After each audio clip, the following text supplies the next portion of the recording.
Hello, আমার প্রিয় ছাত্রছাত্রীরা, আশা করি তোমরা সবাই ভালো আছো। আজকে তোমাদের সঙ্গে যে বিষয়টি নিয়ে আলোচনা করব সেটা হলো খুব গুরুত্বপূর্ণ বিষয়। তৃতীয় পর্যায়ক্রমিক মূল্যায়ন বা থার্ড সামেটিভ এভ্যালুয়েশনের অষ্টম শ্রেণী গণিত বা অঙ্কের সময় লাগছে 2 ঘন্টা 30 মিনিট এবং নম্বর থাকবে 70।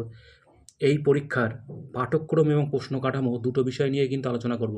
মানে কোন কোন চ্যাপ্টারগুলো পরীক্ষা হবে এবং সেই সব চ্যাপ্টার থেকে কত নম্বরের বা কেমন টাইপের প্রশ্ন আসবে সমস্তটাই কিন্তু আলোচনা করা হবে। চ্যানেলটি ভালো লাগলে অবশ্যই মনে করে সাবস্ক্রাইব করে দিও।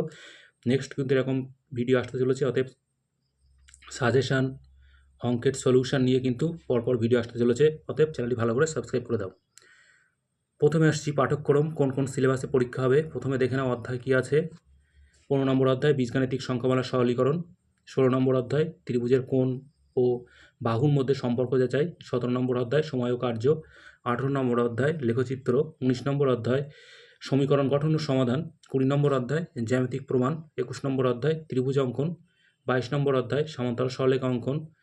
23 নম্বর অধ্যায় প্রদত্ত সরলরেখাকে সমান 3টি ও 5টি ভাগে বিভক্ত করা। 24 নম্বর অধ্যায় মজার অঙ্ক। এই ছিল। এর সঙ্গে প্রথম এবং দ্বিতীয় পর্যায়ক্রমিক মূল্যায়ন থেকে কিছু চ্যাপ্টার পরীক্ষা হবে, সেগুলো একটু বলে দিচ্ছি। 2 নম্বর অধ্যায় পাইচিত্র, 11 নম্বর অধ্যায় শতকরা, 12 নম্বর অধ্যায় মিশ্রণ, 13 নম্বর অধ্যায় বীজগণিতিক সংখ্যামালার উৎপাদকের বিশ্লেষণ। এগুলো কিন্তু প্রথম দ্বিতীয় পরীক্ষা হয়ে গেছে, আবারও কিন্তু এই চ্যাপ্টারগুলো থেকে তৃতীয় সামেটিভ অর্থাৎ তৃতীয় পর্যায়ক্রমিক মূল্যায়নে কিন্তু পরীক্ষায় প্রশ্ন আসবে। এবার দেখে নাও কেমন টাইপের প্রশ্ন হবে এবং কত নম্বরের প্রশ্ন থাকছে। প্রথমে থাকছে অতি সংক্ষিপ্ত প্রশ্ন 6টি। 1 গুণ 6 সমান সমান 6। পাটিগণিত থেকে থাকবে 2টি, বীজগণিত থেকে থাকবে 2টি, জ্যামিতি থেকে থাকছে কিন্তু 2টি। তাহলে 2টি করে মোট 6টি প্রশ্ন থাকবে 6 নাম্বার। সংক্ষিপ্ত প্রশ্ন থাকছে 6টি, 2 নাম্বার করে। 2 গুণ 6 সমান সমান 12। এখানেও একই টাইপ, পাটিগণিত থেকে 2টি, বীজগণিত থেকে 2টি, জ্যামিতি থেকে 2টি। নেক্সট আসছে হচ্ছে পাটিগণিত থাকছে 2টি, 5 গুণ 2 সমান সমান 10। পাটিগণিতে বলছে ত্রৈরাশিক পদ্ধতি বা ত্রৈরাশিক, শতকরা, মিশ্রণ, সময় ও কার্য। এই 4টে চ্যাপ্টার থেকে কিন্তু 4টি প্রশ্ন থাকবে। সেই 4টির মধ্যে কিন্তু 2টি প্রশ্নের উত্তর তোমাদের করতে হবে।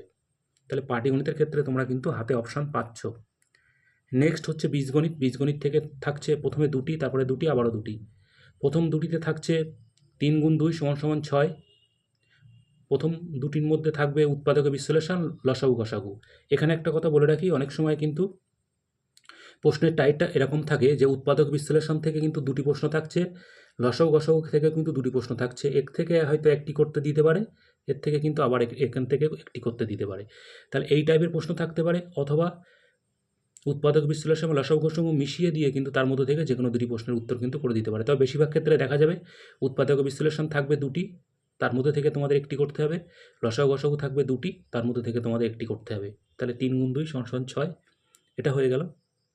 নেক্সট আসছে হচ্ছে 3 গুণ 2, আবারও বলছি সেই একই। সমাধান, ঘনফল, বহুপদী সংখ্যামালার গুণফল, সরল করা। এই সবগুলো চ্যাপ্টার থেকে কিন্তু 4টির মধ্যে 2টি প্রশ্ন করতে হবে। তাহলে এই চ্যাপ্টারগুলো থেকে মোট 4টি প্রশ্ন আসবে, তার মধ্যে থেকে কিন্তু তোমাদের 2টি প্রশ্নের উত্তর করতে হবে।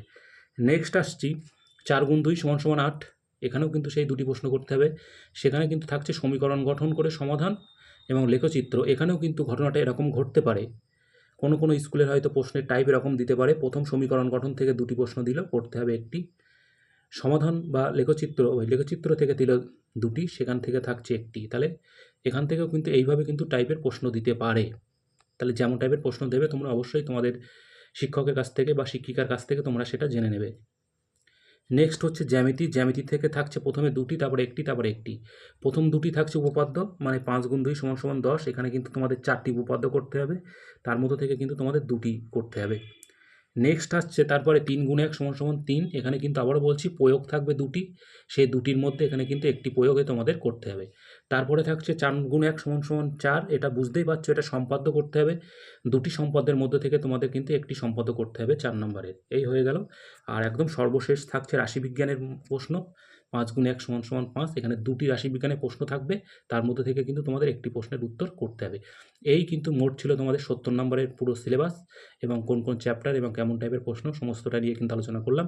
নেক্সট কিন্তু অঙ্কের সমাধান এবং সাজেশান নিয়ে কিন্তু ভিডিও আসতে চলেছে, অতএব চ্যানেলটি অবশ্যই মনে করে সাবস্ক্রাইব করে দিও। ধন্যবাদ, ভালো থেকো।